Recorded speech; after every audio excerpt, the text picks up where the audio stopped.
चलो मिलते हैं step number 3, holistic stress management. Stress होना ये नेचुरल फिनोमिना है। अपनी लाइफ रोज रोज डिमांड करती है और उस डिमांड में अपनी बॉडी जो रिएक्शन देती है, रिस्पॉन्ड देती है, उसे कहते हैं स्ट्रेस मैनेजमेंट। अब ये स्ट्रेस हर जगह होता है। बच्चों में पढ़ाई में होता है, फिर हम देखते हैं कि जॉब में होता है। हर जगह पर स्ट्रेस हमको आना है, स्वाभाविक है। लेकिन इस स्ट्रेस में क्या हो जाता है कि कभी कभी इसका असर बहुत ज्यादा हो जाता है।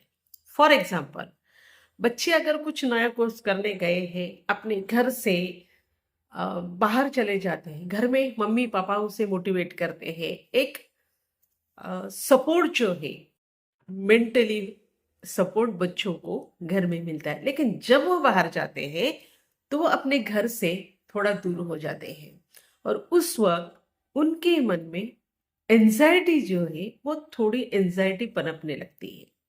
बहुत बार क्या होता है, बच्चे अपने आप को मोटिवेट करते हैं, जैसे कि एग्जाम के लिए जाना, नहीं मैंने पढ़ाई की है, मुझे ये करना है, मुझे टॉप करना है, मुझे एग्जाम भी सक्सेसफुल होना है। अगर कहीं इंटरव्यू हो तो इंटरव्यू में भी वो अपने आप को वहाँ पे स्ट्रांग बनाता है। लेकिन कई बार ऐसा होता है कि बच्चे अगर एग्जाम देने जा रहे हैं तो उस वक्त उनमें एंजाइटी आ जाती है।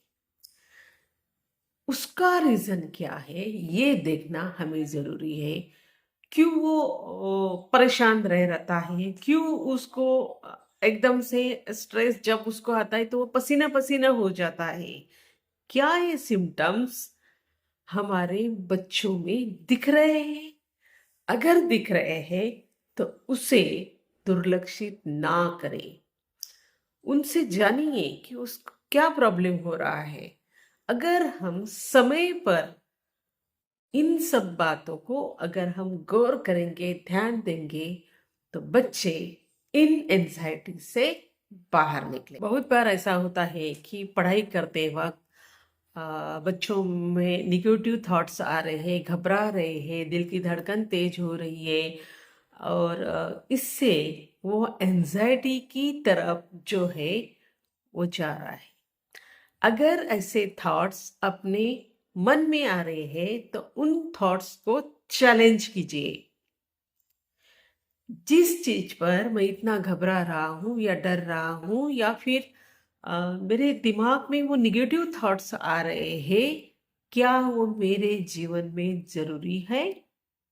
अगर नहीं है तो छोड़ दीजिए, अगर है तो उससे भी बड़ा सोचिए। बहुत बार ऐसा होता है कि बच्चों पढ़ाई करते हैं और उनके जो उनको अपेक्षा होती है कि मुझे इतने परसेंटेज मिलेंगे, मैं ये कॉलेज में एडमिशन ले लूंगा, और नहीं हो पाता।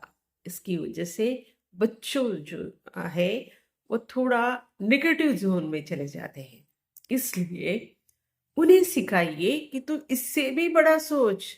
अगर नहीं हुआ है तो कुछ अगले साल हो जाएगा, अगर इसमें एडमिशन नहीं होगी तो कुछ अच्छा ही होगा। हो सकता है आप इससे भी अच्छा दूसरे फील्ड में कर पाओगे। अगर ये बातें अगर हम बच्चों को समझाते हैं तो बच्चे उन निगेटिव जोन से बाहर निकलेंगे। बहुत बार ऐसा होता है कि बच्चे बोलते हैं और हम सुनते हैं, बच्चे बोलते हैं और वो बोलता है वैसा ही करते हैं। लेकिन सही गलत अगर हम उनको समझाते हैं तो बच्चे समझ जाएंगे और उनके जीवन में एक अच्छा रिजल्ट जो है उनके जीवन में आएगा। एंजाइटी से वो दूर जा पाएंगे और खुद अपने आप को मोटिवेट करते रहेंगे। इसलिए बच्चों में हमें ये आदतें डालनी। बहुत बार बच्चे अनहेल्दी फूड खा जाते हैं, जंक फूड या उधर बाहर कहा। ऐसे जो हेवी खाना होता है उस हेवी खाने से बच्चों के शरीर पर, मानसिक स्वास्थ्य पर उसका असर होता है। अगर शरीर पर उसका असर हुआ जाहिर है कि उसके पढ़ाई में मन नहीं लगेगा। इसलिए हेल्दी फूड हम बच्चों को हमेशा दें। ऐसी चीजें घर में ना आने दें। अगर उनको कुछ अलग खाने का अगर उनके मन में इच्छा हुई हो तो आप बच्चों को घर पर बनाकर दे दीजिए। बाहर का खाने से अगर घर का बना हुआ है तो जाहिर वो हेल्दी ही होगा। इसलिए हेल्दी फूड बच्चों को ज़्यादा से ज़्यादा देने की कोशिश कीजिए।